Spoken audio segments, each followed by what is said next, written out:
Dies ire, dies illa, salvet seculum in favilla. Bago natin simulan ng kwento, labis akong humihingi ng patawad sa lahat ng hindi ko naisama sa aking shoutout video.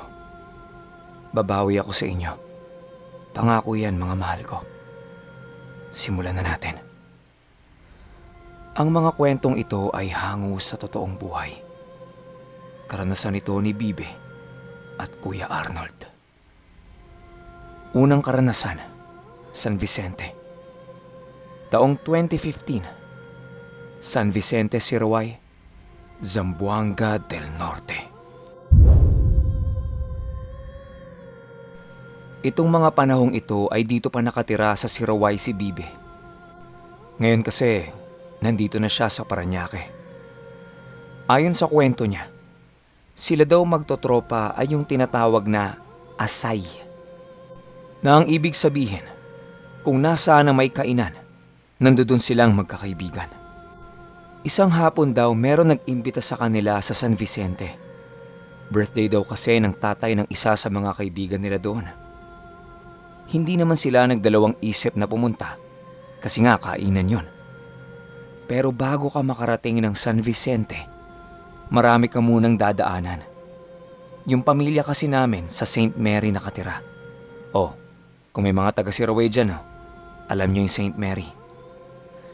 Kung hindi nyo na itatanong, tiyahin ko si Bibe. Bago ka makarating sa San Vicente, dadaan ka muna ng simbahan, school, sementeryo, yung lugar kung nasaan yung mga Muslim. Tapos habang papalapit ka ng papalapit sa San Vicente, pakunti naman ang bahay na iyong makikita. Puro mangroves na lang ang makikita mo doon. Umalis sila ng St. Mary ng alas 7 ng gabi. Nakarating naman sila na maayos dun sa bahay ng kaibigan niya. Kain daw sila ng kain. Nung pumatak na ang alas 11 ng gabi, nagpasya silang umuwi na. Bilog na bilog daw ang buwan ng mga oras na yon. Habang naglalakad daw sila papauwi, napadaan daw sila sa isang napakalaking puno ng mangga. Kapag dumaan ka daw sa ilalim nito, nawawala yung liwanag ng buwan. Kaya nung mga oras na yon, sadyang napakadilim daw nung dinadaanan nila. Nung kasalukuyang tinatahak nila yung puno, meron daw silang narinig na Tinanong ni Bibe yung isa sa mga kaibigan niya kung meron pa daw bang pato nung mga oras na yon. Pagtanong daw ni Bibe nun, hindi pa man din daw sumasagot yung isang kaibigan niya. Bigla daw silang nakarinig ng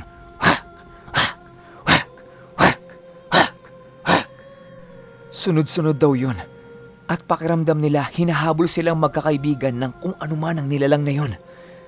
Nagtakbuhan silang lahat hanggang sa makarating sila sa may poste.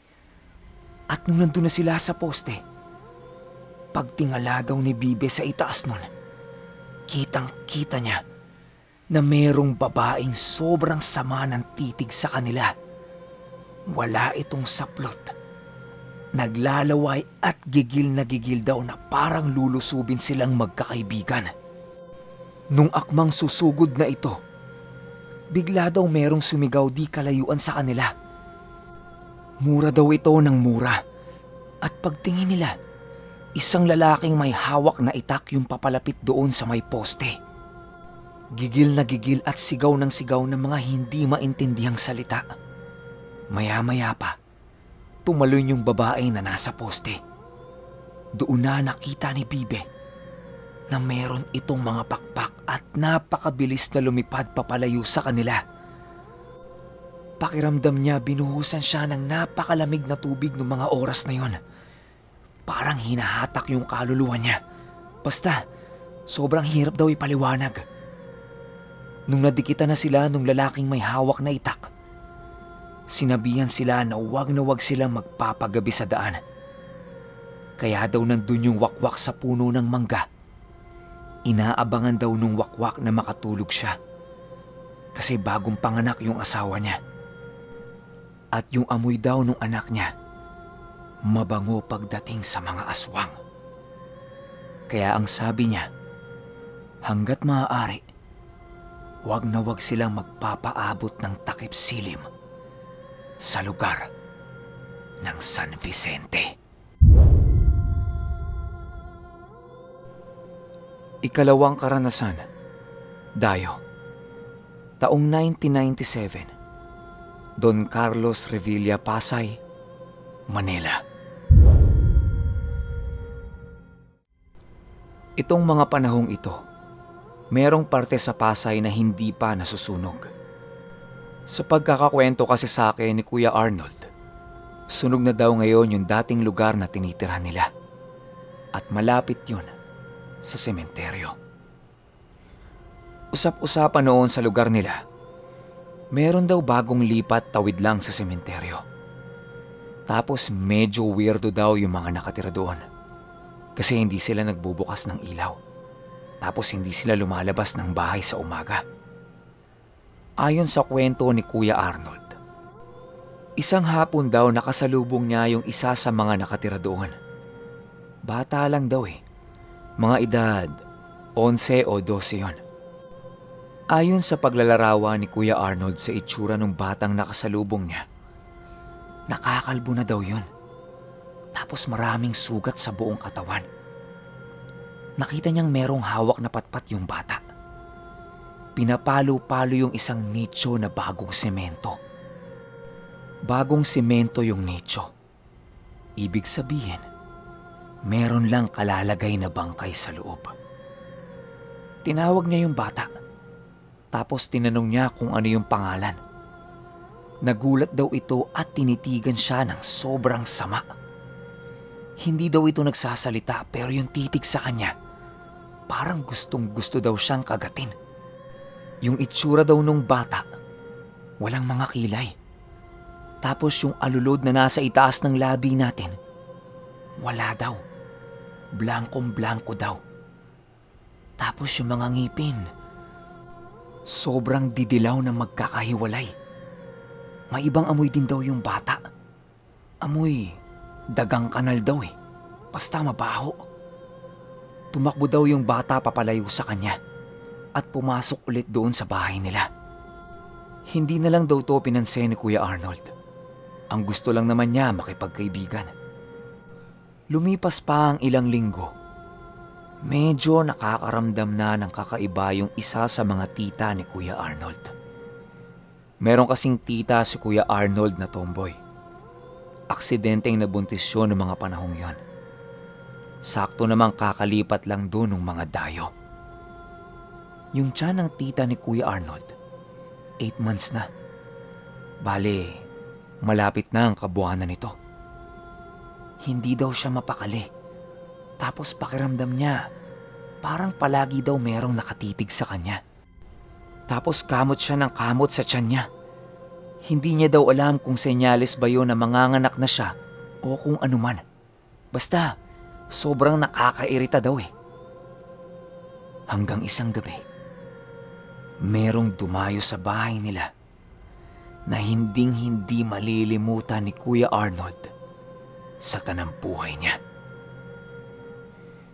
Yung style ng bahay nila Kuya Arnold noon, sobrang liit lang. Sa looban kasi sila nakatira. Alam niyo naman kapag nasa looban, di ba? Tapos may katabi pang sementeryo. Though, sementado naman yung bahay nila, pero merong mga butas. Tapos yung mga butas na yon, puro grills. Hindi kakasya mga kamay doon. Iwas magnanakaw daw. Wala na kasi silang budget para ipasimento yon. Kung ipasimento man nila, walang papasok na hangin sa loob ng bahay nila. Siyam silang nakatira doon sa maliit na bahay. Isang gabi daw nung matutulog na sila, naririnig daw ni Kuya Arnold yung tita niya na papalit-palit ng pwesto sa itaas ng higaan. Minsan yung ulo nasa bintana, minsan nasa bandang paanan. Nasa taas kasi yung tita niya, siya nasa baba. Tinanong niya kung ayos lang daw ba ito. Hindi naman daw sumasagot. Kaya ang ginawa niya, bumalik na lang siya sa pagpapaantok. Hanggang maya-maya pa, meron daw siyang narinig na dahan-dahang nag-aangil sa labas ng bintana nila. Yung tunog daw ganito.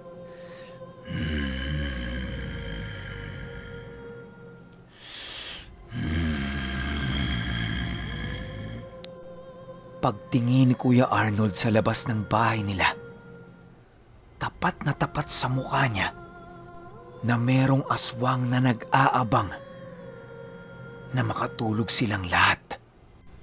Nung nagkatitigan daw sila nito, ngumanga daw ito at galit na galit. Doon na nagsimulang magwala yung aswang dahil nakitang gising pa siya. At ang ginagawa daw nito, hinawakan niya ng dalawang kamay niya yung grills nila. Pilit itong winawasak at pilit na inaabot yung tita niya. Halos mabaliw kakasigaw yung tita niya maging siya dahil sa sobrang takot na nararamdaman nila. Ayon sa paglalarawan ni Kuya Arnold sa itsura nitong aswang, buhaghag daw ang buhok nito na parang sintigas ng alambre. Tapos yung mga mata, sobrang pulang-pula. Wala na daw yung kulay na itim. Yung mga kuko sa sobrang haba daw, halos tumama na ito sa mga palad ng aswang. Yung nguso daw nito sobrang haba. Maihahalin tulad daw ito sa isang daga. At yung mga ngipin, sobrang tatalas. Kasabay daw ng pagtulo ng laway nito, amoy na amoy ni Kuya Arnold yung sobrang bahong nagpapabaliktad sa sikmura niya. Amoy bulok na laman na parang patay na daga na hindi maintindihan. Kitang-kita niyang takam na takam ito sa sinapupunan ng tita niya. Natusok daw ng kuko ng aswang yung braso ng tita niya. Nung naalarma na ang lahat ng nakatira sa bahay nila, maging ang mga kapitbahay nila dahil sa kakasigaw nilang dalawa, nagsigawan na ang mga ito. Maging ang lola ni Kuya Arnold ay naglabas na ng itak at mura ng mura. Tumakbo yung aswang papunta ng sementeryo. Hinabol ito ng isa sa mga tito ni Kuya Arnold. At ayon dito sa tito niya, kitang-kita niya daw yung aswang na tumatalon-talon sa mga nicho. Pero hindi sumasayad yung mga paa. Sobrang bilis daw nito. At nung nakatawid ito sa sementeryo, naging pusang itim. Mabilis nilang inikot yung kabilang side ng sementeryo. Pero dahil nagsisisigaw yung tita niya dahil sa sobrang sakit na nararamdaman niya, itinigil na nila yung paghahanap. Isinugod nila ng ospital yung tita ni Kuya Arnold. At sa kasamaang palad, pinilit na ng doktor na manganak siya. At paglabas ng bata sa sinapupunan niya, wala na itong buhay. Halos gumuho ang mundo ng mag-anak ni Kuya Arnold dahil sa narinig nilang balita.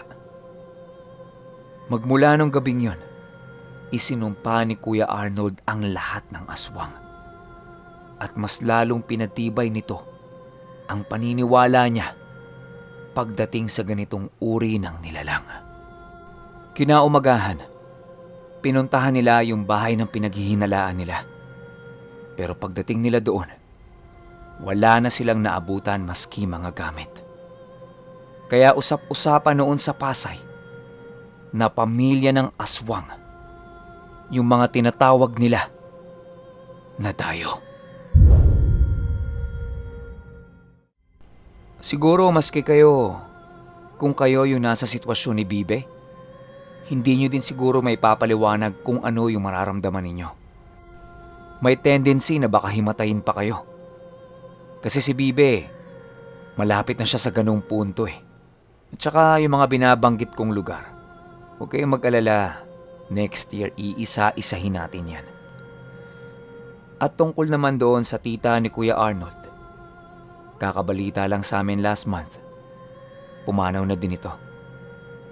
Kaya kagaya nga ng naipangako ko sa post ko last time, wala kayong maririnig na pagtawa sa akin sa dulo ng video kapag merong namatay sa kwento.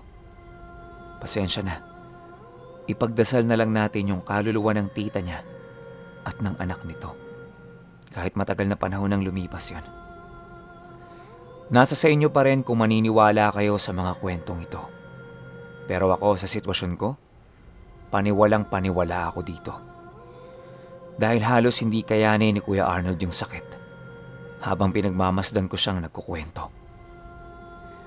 Pero ang susunod nating kwento ay patungkol sa nakatatandang kapatid ni Bibe na nabiktima ng isang kakaibang uri ng engkanto. Yun lang muna. Hanggang sa susunod na kwento. Salamat.